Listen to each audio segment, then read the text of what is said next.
ఢిల్లీలో కేంద్ర మంత్రి కిషన్ రెడ్డి మీడియాతో మాట్లాడుతున్నారు. లైవ్లో చూద్దాం.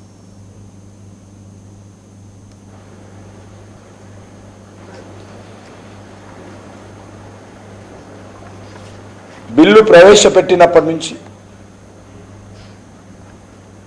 నిన్నటి వరకు కూడా ఎందుకు బిల్లుకు వ్యతిరేకిస్తున్నారో వాళ్లకు స్పష్టంగా ప్రజలకు చెప్పలేకపోయారు. బిల్లు పెట్టకముందు దక్షిణ భారతదేశానికి అన్యాయం జరుగుతుందని చెప్పారు. బిల్లు పెట్టిన తర్వాత మీరు లోక్సభ స్థానాలను అసెంబ్లీ స్థానాలను పెంచుకునే విధంగా కుట్ర చేశారని చెప్పారు.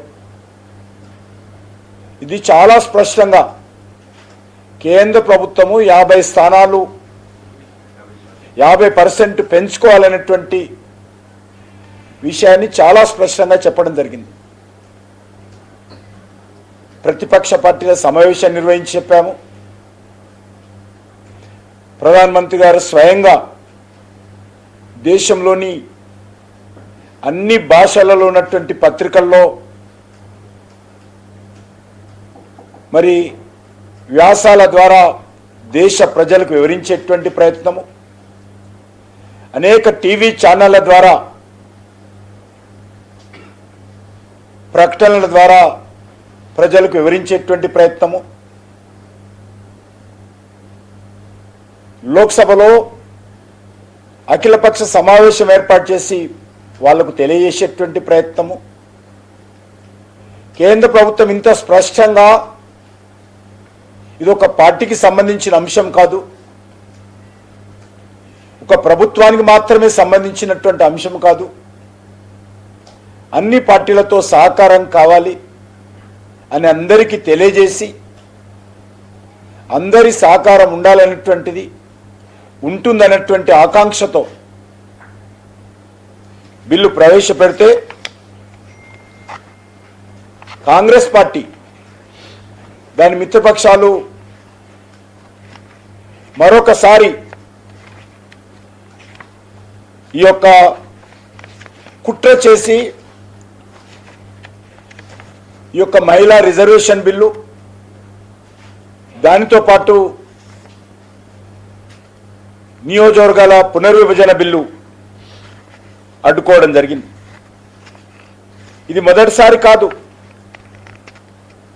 కాంగ్రెస్ పార్టీ అనేక సార్లు మహిళల రిజర్వేషన్ సంబంధించినటువంటి బిల్లులో మరి ద్వంద్వ విధానాలతో అవలంబించి మహిళలకు అన్యాయం చేయడం జరిగింది. కాంగ్రెస్ పార్టీ దాని మిత్రపక్షాలు 2 నాల్కల ధోరణితో మహిళలను రాజకీయంగా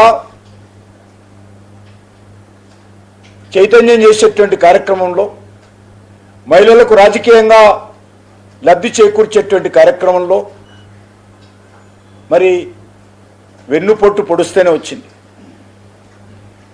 7 సార్లు, నిన్నొక్కటిసారి కాదు, నిన్నేదో మొదటిసారి అనుకుంటే అది తప్పు. కాంగ్రెస్ పార్టీ నిన్నటితో కలిపి 7 సార్లు ఈ యొక్క లోక్సభలో బిల్లు పాస్ కాకుండా తను కానీ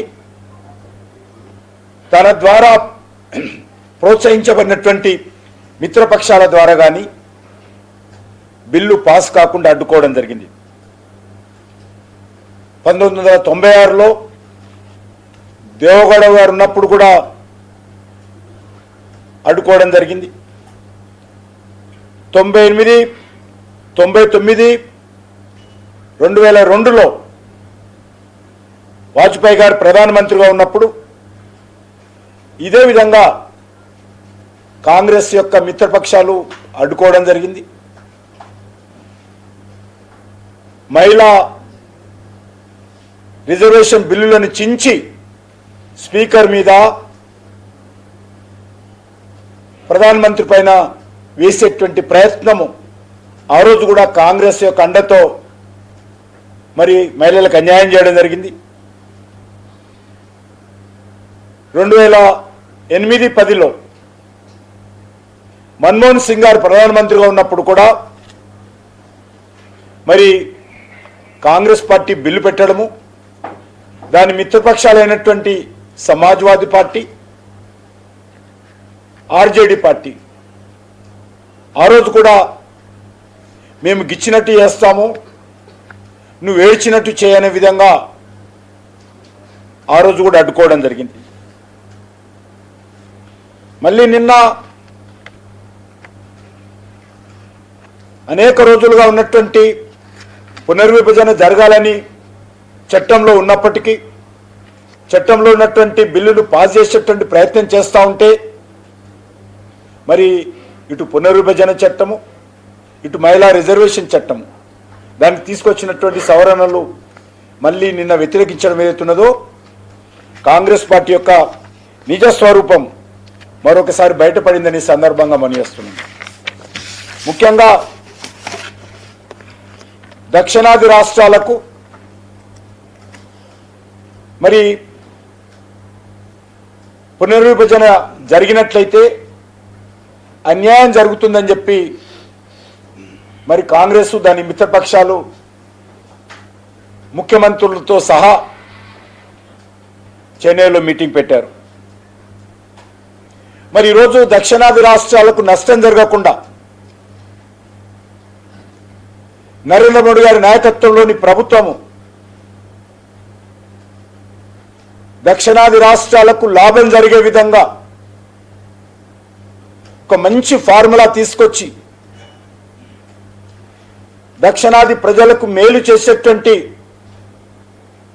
ఒక అద్భుతమైనటువంటి అవకాశాన్ని, ఒక బంగారం లాంటి అవకాశాన్ని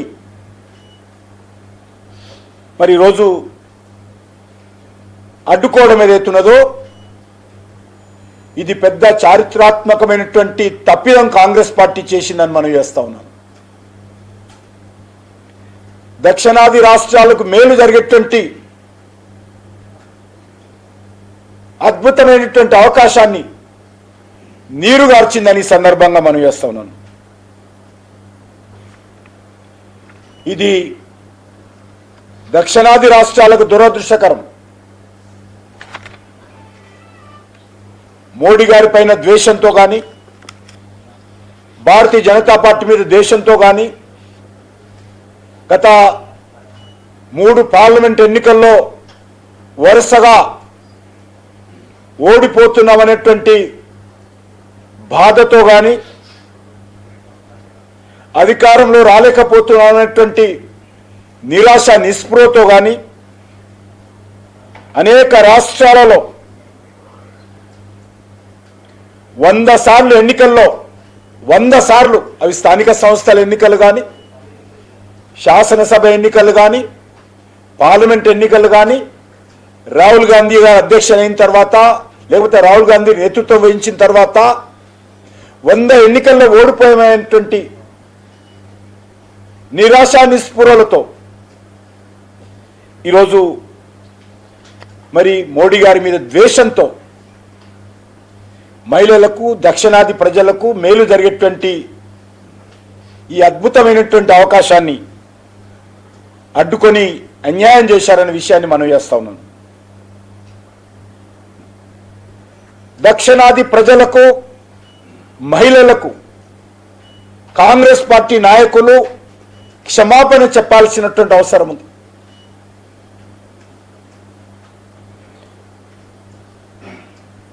రాజకీయపరమైనటువంటి ద్వేషంతో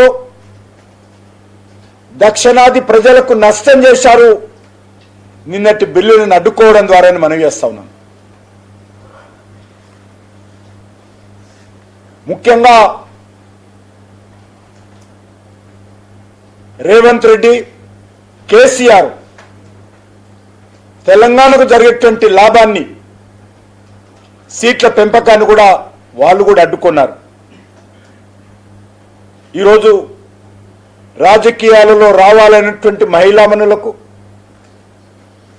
చట్టసభల్లో ప్రవేశించి దేశానికి ప్రజలకు సేవ చేయాలనుకున్నటువంటి మహిళలకు, అదేవిధంగా అనేక రాజకీయ పార్టీల్లో అవకాశాలు రాకుండా మరి చట్టసభల్లో ప్రవేశించాలనేటువంటి ఉత్సాహం ఉన్నప్పుడు కూడా ముందుకు రాలేకపోతున్నటువంటి యువతకు, విద్యావంతులకు వాళ్ళ ఉత్సాహం పైన నిన్నటి 2 బిల్లులను ఓడించి నీళ్లు చల్లారని సందర్భంగా మనం చేస్తున్నాం. వాళ్ళ భవిష్యత్తు పైన నీళ్లు చల్లారు. ఈరోజు అనేక మంది బడుగు బలహీన వర్గాల కుటుంబాల నుంచి వచ్చినటువంటి వాళ్ళు, మహిళలు కావచ్చు, యువత కావచ్చు, వర్తమాన రాజకీయాల్లో చేరినటువంటి వాళ్ళు కావచ్చు, వాళ్ళందరి యొక్క ఆకాంక్షలను మరి నిన్న బిల్లులు అడ్డుకోవడం ద్వారా మోసం చేశారని సందర్భంగా మనం చేస్తున్నాను.